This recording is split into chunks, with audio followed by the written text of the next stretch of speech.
So hello and welcome to Conversations with Esther. We'll just kick off with a word of prayer. Norbert, you can pray for us. You can unmute and pray for us. All right, let's believe and pray. In the name of the Father, and the Son, and the Holy Spirit. Heavenly Father, we come before you this evening for this webinar. We thank you for taking good care of us throughout the day. We thank you for this gathering that you've brought together here this evening, and we hope that in this sharing that we learn from each other and let it stick, and so that we can help each other as we pursue different careers in our lives. I pray this prayer, trusting and believing in Jesus Christ. In the name of the Father, and the Son, and the Holy Spirit.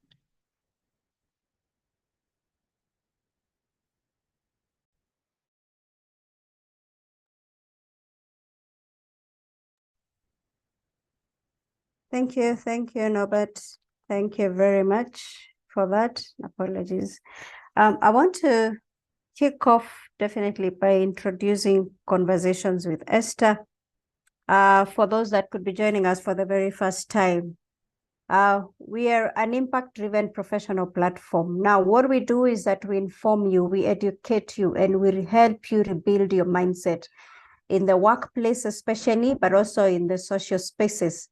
We also help you ignite ethical and authentic leadership. We are very loud and firm on integrity, excellence, and impact, because those are our core values. And we help you promote best practice within industries. And I'm excited that this is the World Breastfeeding Week. So we will be also empowering you on promoting best practice within the industries and in your workplaces. Now, Conversations with Esther equips the workplace with relevant legal, HR, and holistic wellness skills while supporting employers in attracting, developing, motivating, and retaining productive talent. Now, maybe for those that are in the room and may not even know a lot about Conversations with Esther. Conversations with Esther is a sister company of Career Route Solutions Limited. Career Route Solutions Limited is a human resource consultancy firm. We also offer end-to-end HR services to our clients. So if you're looking for HR professionals, if you're looking for people that will offer you training, management of your staff, legal advisory services within the workplace, and all that end-to-end HR services, we are here for you. Now, the year 2024 has been amazing. And I want to thank the people, and especially, I know I see some of them in this room that have been part of this holistic wellness journey. I am very excited, and I know Sarah Njoki is here. We have walked the journey with very many other people to promote our 7 pillars of wellness. We started in January with physical wellness. You can see the dates there. We moved to mental wellness in February. March, we moved into financial. And each of these pillars, we just did not do physical exercise. We also had training sessions and conversations around it. We had physical meetings and physical exercise. We did financial wellness, social wellness, spiritual, environmental. We are on the last pillar, and it's amazing. If you look at this, you see it ends tomorrow. So next month, 7th of September, we will be announcing a lot about it, but we'll be meeting now to celebrate the completion of the wellness pillars. So we will tell you more about it as it comes. Now, this is it. We are finishing strong on the wellness program, and congratulations for all those that have been involved. Now, upcoming capacity building conference, we have a conference that's coming up on the 28th to 30th of August 2024 to be held at the Serena Hotel, 45,000 per person for 3 days. And for IHRM members, you will get yourself 6 CPD points for those 3 days. We will be discussing how to align organizational culture with strategy. And culture has to do with your policies, your processes, your systems, your stories, and so much around your rituals, your practices within an organization. So we have an exciting panel of speakers. I mean, the best of the speakers that you'll be looking for. We have Dr. Nelson Kuria, who is a chairman, former CEO and then current chairman of CIC Insurance. And he's also the chairman of very many other, like SMEP Bank and many other institutions. Dr. Salome Gitoho, author, lecturer, mediator, consultant, and a governance expert. We have Tobias Alando, who is a COO, Chief Operating Officer for Kenya Association of Manufacturers. Now, for those in manufacturing, we'll definitely also be talking about green HR management, sustainability, and manufacturing and all those, and the policies around it. Now, we have Madam Kuresha, CHRP Kuresha Abdullahi, who is Executive Director for IHRM. We have Dr. Engineer John Mativo, who is the MD for KETRACO, Kenya Electricity Transmission Company Limited, KETRACO, and myself. So that would be amazing. Make sure you book your slot. Don't miss this conference. This one, we are doing the practicals of aligning your policies. We are drafting your policies. We are looking into your legal, we are auditing legally your processes and your strategic plan, your strategy. Dr. Nelson Kuria is an expert with strategy, an expert with organizational strategy. So he will walk you through the journey. He will help you in the areas that you need to look into about your organizational strategy and help you also. We will be helping you throughout align your organizational culture with strategy and performance of your staff and organization. These are our social media platforms. YouTube Conversations with Esther Katiba. We are live on YouTube now, and this will also be available there. LinkedIn, you can follow me and keep in touch with me, Esther Katiba, on LinkedIn, Instagram, Conversations with Esther, and you can drop us an email at info@conversationswithesther. Now, this is our topic for today. How is your organization supporting breastfeeding mothers? Breastfeeding is one of the most effective ways to ensure child health and survival. And yet, currently, fewer than half of the infants under 6 months old are exclusively breastfed. Now, we speak to the CEO of Maziwa, Sahal Jamal, who is in the room. Maziwa Breastfeeding, an organization that equips and empowers African mothers who face the impossible choice between breastfeeding their newborns and working postpartum. To alleviate this trade-off, Maziwa has launched the Wema breast pump and a network of community breastfeeding ambassadors. Maziwa's vision is to ensure that no mother has to choose between her family's health and economic well-being. Now, allow me to welcome the CEO, Maziwa Breastfeeding Limited. And I am telling myself I should have met her when I was getting my children, because I remember that I think there's a job that I went to, and I think my daughter was it 1 month or less than 2 months, actually, and it was a job that I was working overnight. So you can imagine how much she suffered, and I was a CS mother. So you can imagine, I wasn't healed. You're looking for money. Your daughter is waiting for you at home. I had to stay there for 2 days or so away from the child and pump the milk and throw it away, pump it and throw it. And I think these things really affect the children, because I don't think she even breastfed for long. I think that frustration made her just decide she can survive otherwise. So welcome, Sahal Jamal. Karibu sana. Asante, thank you all for welcoming me. It's very good to be here, and I know Esther has had amazing conversations with many people in her sessions, so I feel very honored to be here. Thank you for sharing that story, Esther. It really kicks us off. I think most people, whether you're male or female, dad or mom, have a story about breastfeeding. Some people have positive stories. Many people have traumatic stories like that one. And so even if, you know, you might not be a breastfeeding mother yourself, I'm sure you have some exposure to and some connection to breastfeeding mothers. You know, each of us had a mother who might have breastfed us as well. So this conversation is relevant to everyone. And I love seeing so many men in the room as well. As mentioned earlier, it's World Breastfeeding Week. It's actually the last day of World Breastfeeding Week, which is celebrated every single year across the globe. We often end up celebrating World Breastfeeding Month, where we do a lot of different educational and awareness sessions throughout the entire month. And we'd be happy to share more of that with you in the future.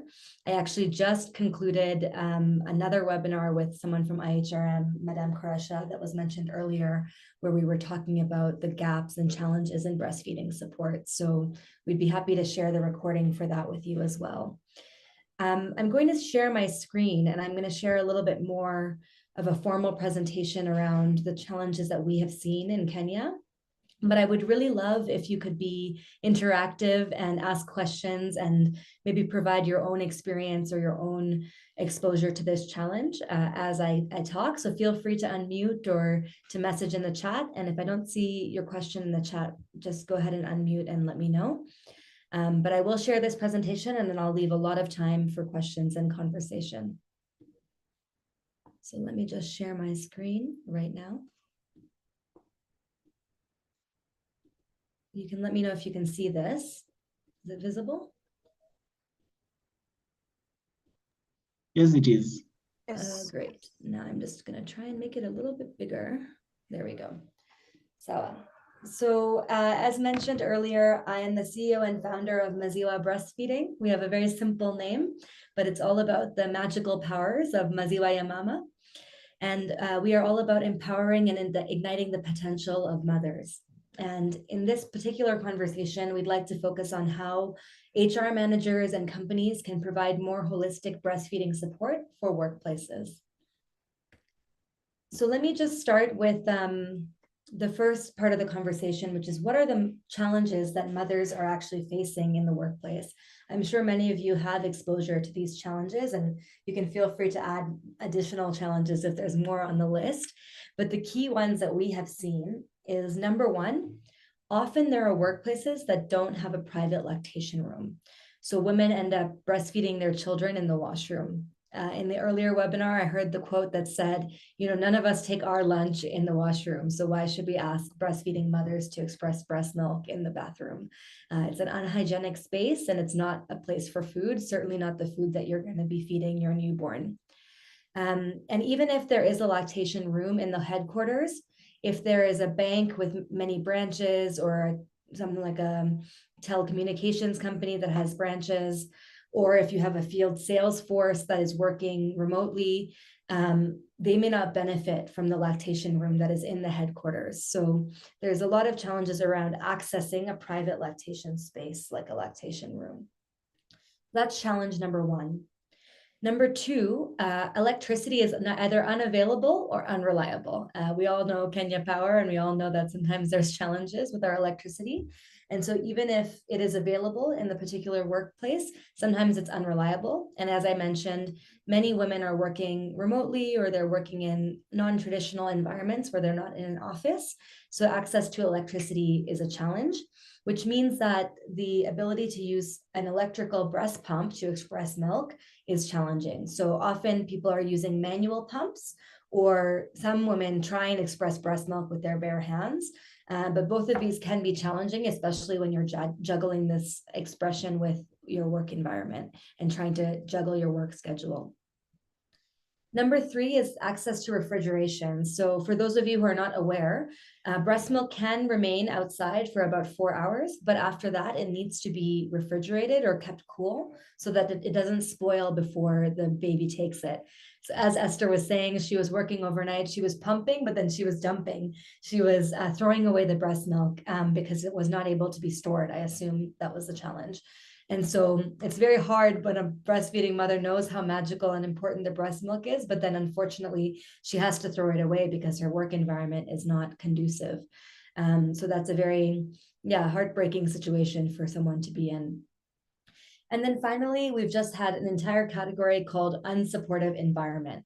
And so, we think about our workplaces and we think about how these companies were structured, and often they were structured for men, and they were certainly not structured for working mothers.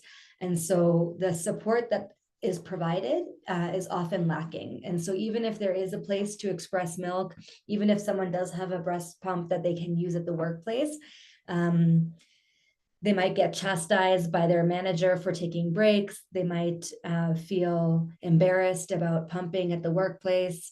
There's all kinds of challenges where mothers generally just don't feel psychologically supported at the workplace. So these are the 4 sort of main challenges that we've highlighted. And the consequence of these challenges is that mothers are often choosing to stay at home or to stay at home in order to breastfeed their baby, which means, of course, they give up on working, they lose months of income, they drop out of the workforce. So this also causes some gender inequalities as it relates to workplaces. Or on the other hand, they do return to work after giving birth, but they give up on breastfeeding. So then they maybe use formula or they use cow's milk, and all of these other decisions actually cause a very high risk of infant death in some cases, a lot of illnesses for the baby, some illnesses for the mother. And so there's all kinds of health challenges for both mother and baby. Now, this is a terrible trade-off to make mothers make. It's not fair that they are left responsible for this choice. Do I stay home and breastfeed, or do I return working and give up on breastfeeding? And many mothers not only struggle with the decision, but also struggle with a lot of guilt and difficulty with this choice. Unfortunately, in Kenya specifically, 90% of women are choosing one or the other. Only 10% of women in the whole country are actually able to balance both. So this is not a great statistic for our country. And I believe that starting with workplaces and starting as HR managers, we really have a role to play in improving the statistic. So let me pause there before I start talking about Maziwa. I would love to hear, does this sound familiar? Do you face similar challenges, or do you have additional challenges that you've personally faced or seen?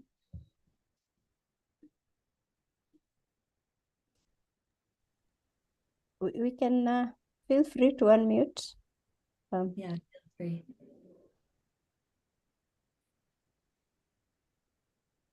Yeah, the reasons that you've enumerated there are exactly what the Kenyan ideal work spaces are. They are not so very supportive of breastfeeding women. And as far as I know, there's an act that supports work environment to have lactation area, but you realize that most employers have really not taken these into consideration. So it puts women in a very hard position, and that's why you see 90% of those women have to choose between staying at home to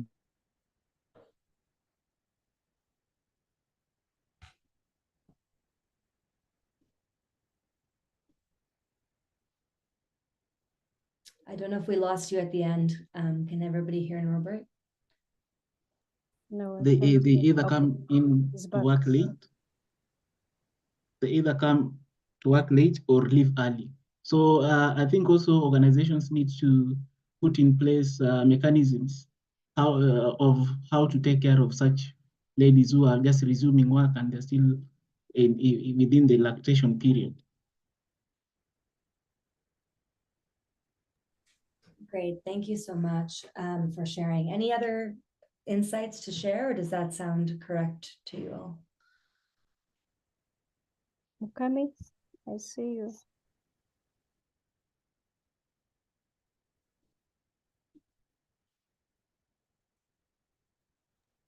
Mukami, are you able to unmute? Mukami says poor info on the benefits of breastfeeding. Very good point. Yeah. Also a lack of education and awareness about Yes. breastfeeding benefits. That's so true. And I want to just expound on the Yeah, sorry, point. Oh, go ahead, Mokami. Okay, okay. Go ahead, Mokami. That's right.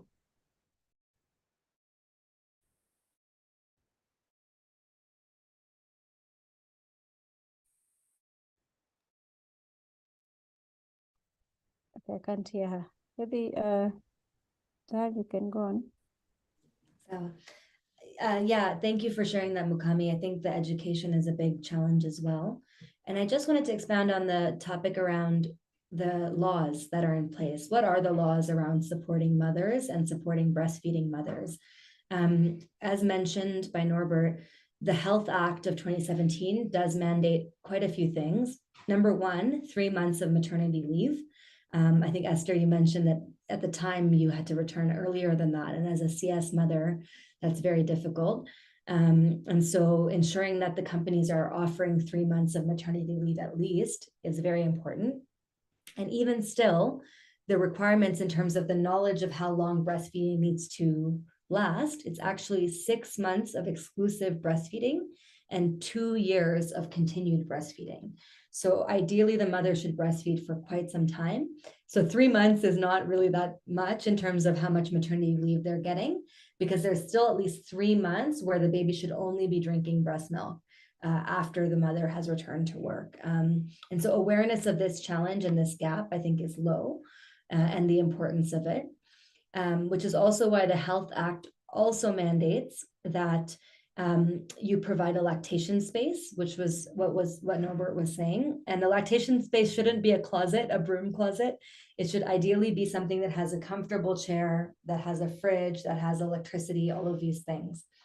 But as I mentioned earlier, most workplaces don't provide this. And even if they do provide it, not all of the employees benefit from it, because as you all know, many women work informally, or they work within a formal company, but they work remotely or in the field or in an area where they don't have access to the lactation room. So there are laws in place. So the number one step is to make sure we're complying to the laws.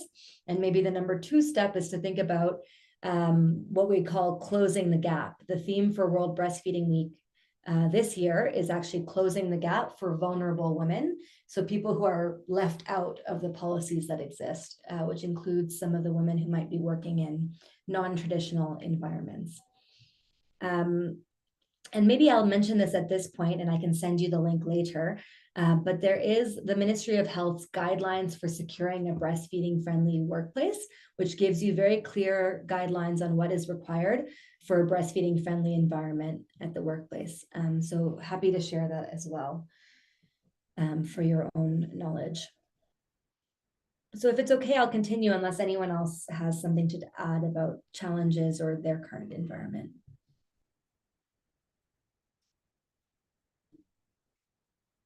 Okay. So in terms of Maziwa, we are working on tackling this challenge in 2 key ways. One is through what we call the Wema breast pump, which is a unique breast pump that can be used in almost any work environment, and with our network of community breastfeeding ambassadors.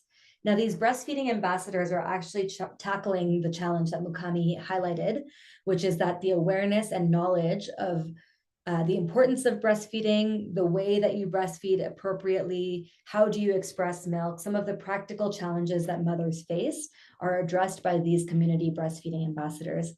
Most people assume that as soon as you have a baby, you know exactly what to do and that breastfeeding is a natural skill. But anyone of us who is a mother and who's gone through it will tell you that actually it's not that simple. And sometimes you need some guidance and certainly a lot of support, as it is a very emotional journey. And as a result, we've recruited over 200 ambassadors across various counties in Kenya who are recruited and trained over 3 days to become breastfeeding experts and provide that knowledge to other women in their communities, to dispel some myths, to drive education, and to provide practical support.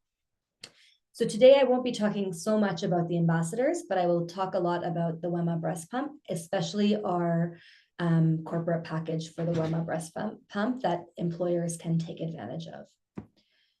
So the pump, has anyone ever seen another breast pump? I know, Esther, you said you used one.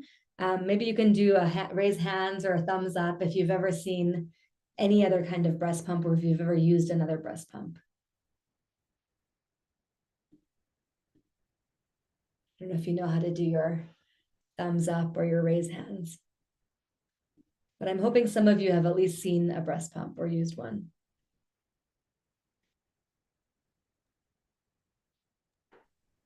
Okay, we got one. Evelyn. Cool. I think we've got a couple people, but what I will just describe is that most breast pumps require you to be undressed. So you usually need to undress, you use a kikoi or a blanket or something that you cover yourself so that you can use the pump. And there's two different types of pumps. One is a manual pump, which you go like this and you use your hands to drive that suction to express the milk. And then the other is an electric that does it with an electric motor. So if you've seen one before, then you'll be able to tell what's different about this one. But essentially, the discrete design of the Wema breast pump means that they can be wearing the pump underneath their clothing. So you'll see the woman in the photo here. She's wearing the pump inside her shirt. We actually had to have her unbutton a couple of buttons in order to take the photo so you could actually see the pump. But basically, it's discreet enough to be hidden while she is working or in the field or wherever she happens to be, even if she doesn't have access to a lactation room at the time. The second feature is addressing the other challenge that I mentioned. This is an electric breast pump, which means it does need power. However, it's rechargeable and it's wireless, which means that it can be charged overnight, just like your phone, and then used throughout the day wirelessly, which means that it can be carried very easily, just like she's holding it, or it can be hooked onto your belt. So you don't have to be plugged in to a socket while you're using it. So if your lactation room doesn't have a socket, or if you are not near a socket, you can still use the pump. Now, finally, it comes with a portable milk storage cooler that addresses the last challenge that I mentioned, which is refrigeration. So instead of expressing and pumping the milk and then throwing it away, ideally the mom can take the milk home and feed her baby. So she would express the milk, put it into a bottle, and then the bottle would stay in the cooler, and the cooler can be brought home at the end of the workday for the baby to take. So these features allow women to continue expressing breast milk while returning to work. For employers, sometimes the challenge that employers say is that we only have maybe one breastfeeding employee at any given time. So how does it make sense to build an entire room just for this one person? And what we say is that if you can equip them with a gadget and provide some kind of space for them, it is ideal. And if you want to use a product like this, we can find a way to tailor the offering regardless of what the size of your company is. So we provide a corporate offering, which actually leverages what we call communal pumps, which means that the pumps can actually be shared amongst the employee base, so that even if you have one mom now and one mom in 6 months, you can still leverage this offering so that the breast pump can be used across your entire employee base. How this works is that the cups, so what she was wearing inside her shirt, can actually be individualized. Each mother has her own plastic cups and parts, but the motor, which is the electric part of the pump, and the cooler are shared, which means that the pump, motor, and the cooler can be reused by another mom later on, which means each mom will have her own pump. She'll use it once she's done with her breastfeeding journey. The product can be used again by another mom, and we would just provide her new plastic parts so that it's completely safe and hygienic for her to use the pump that is absolutely clean. And this way, it's a very affordable option for employers to support their breastfeeding moms. I will just pause there because I know I described both the pump and the corporate package together, but this is one way we feel that we can alleviate some of the challenges that moms face in the workplace, but also that employers face in trying to support breastfeeding moms. And so maybe if you have questions, I can open it up right now for that.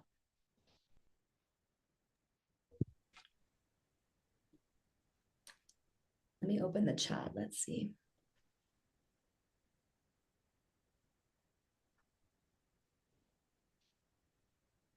Yeah, so some people are using a breast pump. They've used an electric one. Great.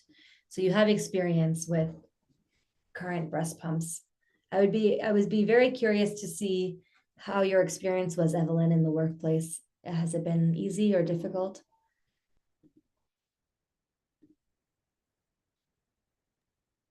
Looks like Purity had a difficult experience with the manual one. It was a lot of work, I can imagine. Yeah. I've not gone back to work yet. Oh, okay. I'll be going back to work in September, so I'm yet to experience the whole process. So I don't mean to scare you. I hope it goes very well.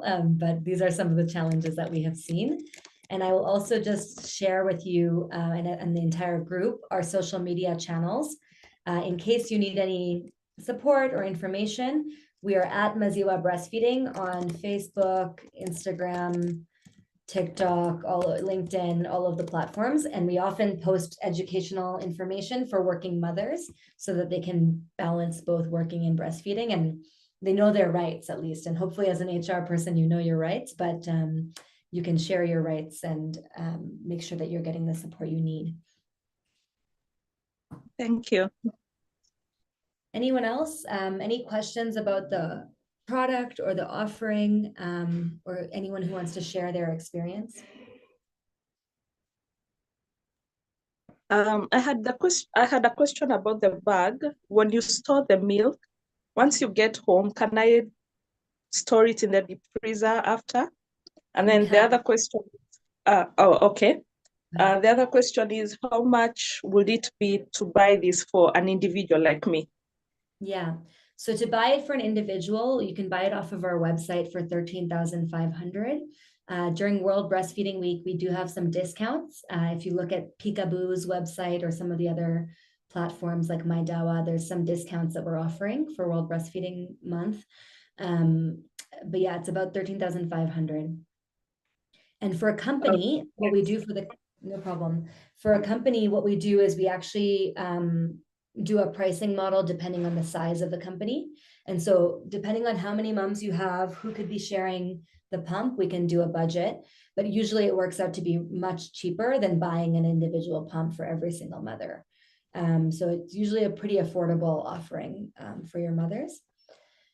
And just to go back to your question about storage, you can store the milk in the freezer once it's brought home in the cooler bag. The only thing that you should be careful about doing is that once it's stored in the freezer, you remove it from the freezer, you can't freeze it again. So once it's unfrozen, you have to use it. And again, on our social media pages and some of our platforms, we have detailed instructions about storage guidelines around how long it can be staying outside, how long it can stay in a cooler bag, how long it can stay in the freezer, which is about 4 to 6 months, I believe. But all I know is that once you remove it from the freezer, you shouldn't refreeze it.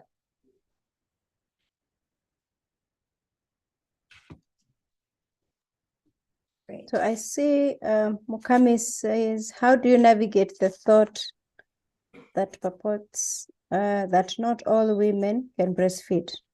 Yeah, it's a great question, and it's definitely a topic that comes up. Our lactation educator on our team would say that most women can breastfeed, and usually the reason that it's challenging is because of other factors. Some people face mastitis, some people have other challenges, but typically it's a supply and demand issue, which means that the more you create demand, the more you'll create supply. So some moms might say, I have no supply, I'm running out of milk, and that might make them feel that they cannot breastfeed. In some cases, there are cases where maybe there's a medical reason why you cannot breastfeed. So if your doctor has told you that, then that's a different situation. But most women do have the ability to breastfeed, but they face challenges along the way. And this is how we train our community breastfeeding ambassadors to learn the knowledge and skills to help women in the journey to ensure that they are able to breastfeed if they can. The example that Josie, the lactation educator, would give is that it's kind of like a dukkha. If someone is giving you demand, then you'll create supply. If there's no demand, you won't create any supply. So whether you're expressing milk with a pump, whether you're putting the baby on the breast, If there's some way to create demand or to demonstrate demand, your body will get a cue that it should be creating supply. And there's a lot of other knowledge that is helpful around hormones, around things like maybe you should look at a photo of your baby or a video of your baby. Ideally, if your baby is in front of you, your brain will start getting cues that will produce the hormones that are necessary to start lactating. So again, our social channels are very valuable for this. And for any company who signs up for our corporate package, we actually offer free breastfeeding education. So we can do a breastfeeding education session with all of the employees that are interested, as well as maybe some of the managers or HR teams, so that they are more knowledgeable about what's happening in their employees' lives. So that's offered for free for anyone who signs up for the program.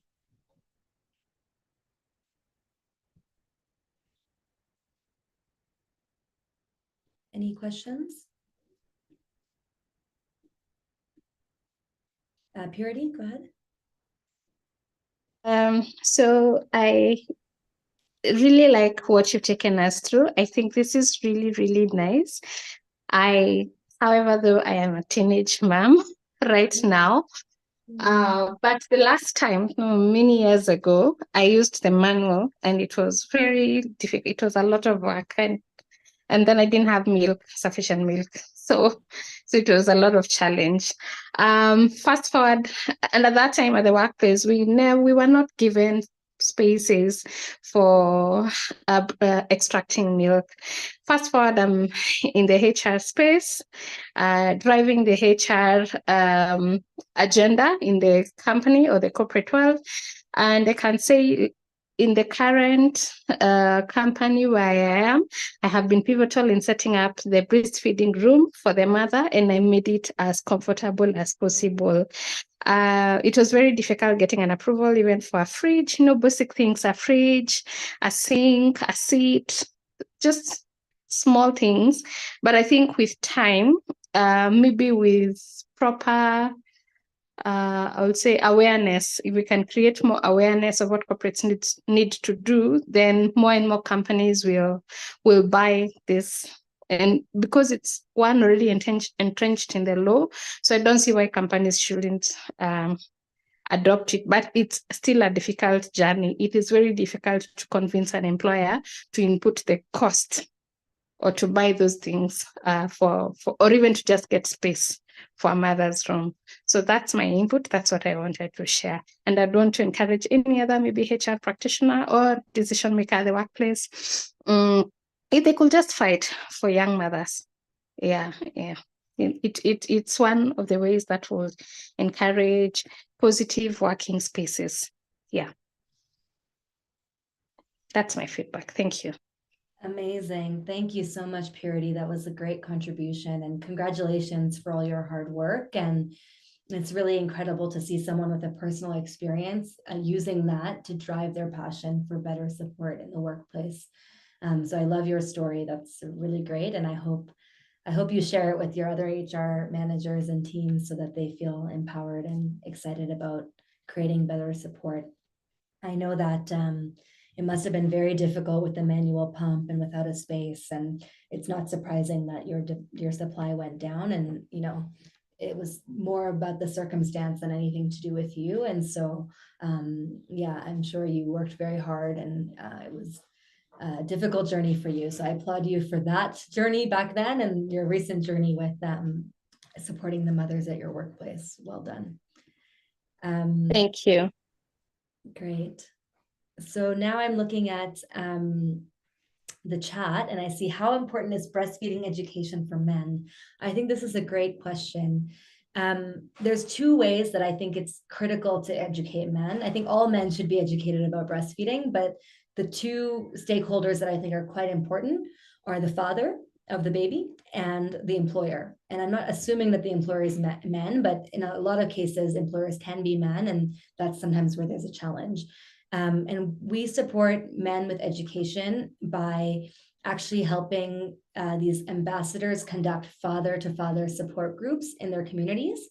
And often the conversation is around maybe more practical things. Of course, the health of the baby and the health of the mother is very important to the father, I hope. But in addition to that, we make the case that how much is your family spending on cow's milk? And once they realize that it's almost 4,000 shillings a month for cow's milk for their baby, they might think otherwise, that, okay, breastfeeding, even though it might be difficult or you might have to invest in a pump, it is a more affordable option compared to buying animal milk for your baby. And so in addition to educating men about the benefits on health, things like brain development for their baby, there's a statistic that because of brain development, babies who are breastfed actually have 17% higher earnings in the future. There are a lot of ways that we can convince fathers that breastfeeding is incredibly important for their family. So that's one category of fathers. The other category is the employer. And in that situation, in addition to the fact that it's the right thing to do for our society and for our community and for our breastfeeding employees, there's also a business case. So a lot of people were saying examples about taking breaks, going home to breastfeed. Instead of doing that, if you're able to support the mother to express milk at the workplace, it's actually beneficial for productivity, of course, employee satisfaction and retention. And then finally, actually, as the baby gets older, if it faces more illnesses, you'll have more sick days. The mother will be leaving to take care of the child because it will be sick more often. And so it's an investment in the long-term health of the mother and the baby. And so for men who are employers, we use that tactic to educate them and to convince them. But education for men is super important. And I'm very glad that we have a few men in this room. And I hope you share it with your fellow male gendered HR employees, HR managers, I'm sorry. So thank you for that question, Peter. Workplace stress largely affects milk production. Absolutely. Any kind of stress affects milk production because it's all hormonal. And so trying to allow for space and time for new mothers is incredibly important. It's a very emotional time in their life. So we have to account for that. Mukami says, I think positive breastfeeding stories are helpful. We should normalize talking about it. Incredible. I totally agree. There should not be a taboo around breastfeeding. It's the way that we feed our children. So thank you for sharing that. Esther says, it's unfortunate that motherhood is not part of the business strategy and culture in most organizations. Agreed. Happy employees equal achieved business goals. And as HR professionals, we need to prioritize this. So that's definitely true. And I think, happy employees, satisfied employees, retained employees are a very important part of driving our objectives as a business. Norbert says, however, the fact that we're having this conversation is a step in the right direction. I absolutely agree. So thank you for being here. Sarah asked the question, how much is the storage cooler? Right now we're selling it for 2,000 shillings, including the ice pack inside it. But of course, for the company, it will end up working out cheaper for the pump and the cooler because it comes as a package deal, and both the cooler and the motor can be reused over time. So per breastfeeding employee, it works out to be more affordable. As an individual, if you want to buy the cooler, it's 2K, and the pump is 13.5K. Christine's asking, what will happen if a mother doesn't have enough milk, especially with the pastoralists? So it's a good question, and I would love to direct you to my lactation educator for a more comprehensive answer. But I do believe that there are options for mothers who are struggling with supply. Of course, baby formula is an option. It can be a little bit expensive. And so for lower income mothers, that can be a challenge. So ideally, they use tactics to increase their supply. And there's a variety of ways to increase the supply, which again, my lactation educator would be more well-versed on. There's massaging techniques. Sometimes people use different supplements to increase their production. So of course, supply challenge is not an easy one, but there are a variety of experts that can help with this challenge. And if you message me separately, I can make a connection if anyone is facing that problem specifically. Great, thank you all for your contributions. I know we're getting a little bit short on time, so I'll keep going. The only thing I'll say is that our corporate package also comes with more holistic support. So I had mentioned this already, but we provide a free breastfeeding education session along with the corporate package. We can also help you with your lactation rooms in terms of giving guidance of what it should look like and what needs to be in there. and we provide community support. So we equip managers, HR people to be informed and educated on what the policies are, so that the company as a whole is aware of how to support their employee base. And then just to say that we've been in the market for 3 years now, over 3 years, and we've gotten great reviews of the product. People say that they can multitask while working. People say that it's easy to use. It doesn't require electricity. It didn't expose the person's breasts. One woman said it's the best breast pump in the market. And 93% of women that we've surveyed who've used our product have been able to balance working and breastfeeding more easily because of the Wema breast pumps. So overall, we've had great reviews of the product. And I think compared to some of the experiences that were shared earlier about breast pumping, I think that this is a good sign that it is working. And then finally, we talked about this already, but the impact of this kind of program or of any kind of breastfeeding support in the workplace is that you can increase the number of mothers who stay in the workforce after giving birth so they don't drop out. You can improve health outcomes for both mothers and babies. You can empower your breastfeeding employees so that they stay engaged, they stay happy, they get promotions, they are good employees for your company. You can improve productivity, not only in the short term, because you're reducing the number of breaks people are taking, you're helping people juggle their motherhood and their work, but also in the long term, because you're reducing sick days for both the mother and the child. Like I said, improve employee satisfaction. And obviously, many of these things are in law. So earning compliance with the maternal health policies that do exist, such as the Health Act of 2017. So ensuring that you're complying with the Kenyan laws that are in place. So that's everything from me. That is, the challenges that we've seen, what kind of support exists, what are the options for mothers, as well as what we provide as a company at Maziwa that you can definitely reach out to us to learn more about. Here is our standard email and our website, but in the chat, I will also share my personal email in case you would like to reach out for more information on the corporate package or any other component of our business. Good, sir. I see a question from Norbert. Yes. I'm asking, he's saying he's asking on behalf of the other gen. What risk does a baby who doesn't breastfeed enough run in the short run or long run? Yeah, there's a variety of health risks. The main ones are serious illnesses. So pneumonia, diabetes, malnutrition, stunting, a whole host of, there's, I think, about hundreds of thousands of cases around the world of these illnesses, diarrhea, pneumonia, stunting, all of these in the short term. So in the first couple of years of life that the baby could face. And in the long run, like I said, brain development and cognitive development. So what that means is that breastfeeding and breast milk plays a large role in improved brain development in the baby's first years of life, which means that later in life, they will maybe be more studious, maybe more academic. And like I had said, there's a statistic that says babies who are breastfed actually have 17% higher earnings because of that brain development. So there are a variety of impacts on the baby who doesn't breastfeed for long enough in the short run and in the long run. And, I don't want to make anyone feel guilty if they weren't able to breastfeed the full time. There are other options too, like baby formula that can be effective. But if you possibly can, you should try and breastfeed for the recommended amount of time, which is exclusively for 6 months and continued for 2 years.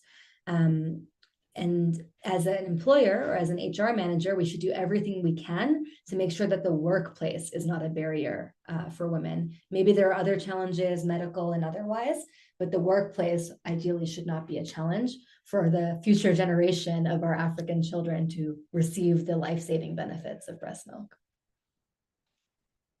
Yeah, social and emotional and attachment. Yeah, and so breastfeeding directly also creates a very strong bond between mothers and children. So allowing for, a woman to have flexible time, if you can allow her to work from home or take off early, it can really help with bonding. And there's social and emotional benefits as well for both the mother and the baby, because when the mother is engorged and she's facing issues at the workplace, she is not going to be a an employee that can contribute very well, because she's going to be physically and emotionally uncomfortable if she's not able to breastfeed or express milk. There's a comment that says, I think there's a space for advocacy and increased maternity leave or consideration of transition back to work for ladies. Absolutely. And there is a conversation happening about advocating for 6 months of maternity leave for mothers. And I think that's incredible. And I hope that it does move forward. It has been, I think, publicized as much as possible in the last few years to promote for 6 months maternity leave.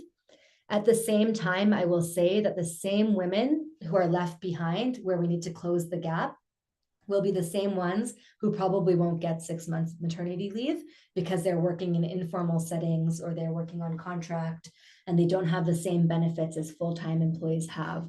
So there should be advocacy for better maternity leave, for better policies, for well-established lactation rooms. And as HR managers, we should realize that that is not enough. And there are a lot of women who fall through the gaps in these policies. And we should do what we can to try and improve the support for all women, regardless of the situation that they're working in. Wow. Thank you. Thank you. I feel this conversation was very personalized, I think, and I think the numbers were also very good. We were able to really speak our minds and share this. And I encourage everyone that is in the room, let's share this video. You can go to Conversations with Esther Katiba YouTube and share it out. Let the world know that mothers also have have the right. I don't know how Jamal, how people forget that somebody took care of them. Somehow when they get to the offices, they forget that they also breastfed to some extent. So anyway, thank you very much for joining. Thank you, Jamal. Thank you. Thank you. Let's keep in touch with Jamal. I think she's given her contact. You've given your contacts, right? Yeah. So that, yes, we can keep promoting this. Call on us when you need to go and advocate for that. I like Kabuga, who has said there's room for that, for advocacy. Thank you, Mukami. Thank you, everyone, for joining. Anything else you have to say? Closing remarks, Jamal? No, I think that this has been a great conversation. I love to see so many people engaged in the conversation, whether or not you have personal experiences. So please tell your stories. As men, please advocate for better support for breastfeeding mothers. And I'm so happy to see you all here. And thank you for having me. Stay in touch.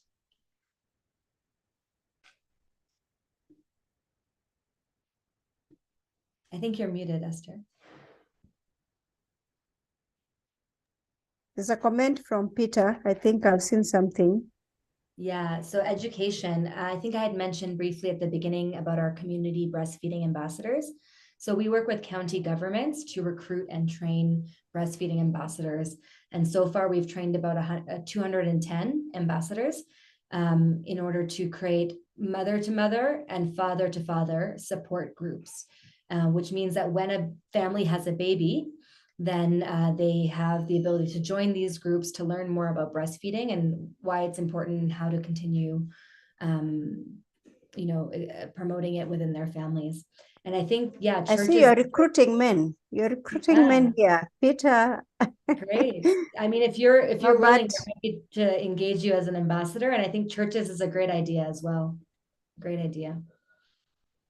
Yeah, nobody's willing to become an ambassador. It's good to see men, Rini, and young men coming out. I mean, I think HR ambassadors and male ambassadors would be great. So as I said, I'd shared my email. Please contact me and we can find a way to make it work. Absolutely. Thank you. Thank you, everyone. Thank you for the time. Thank you, Jamal.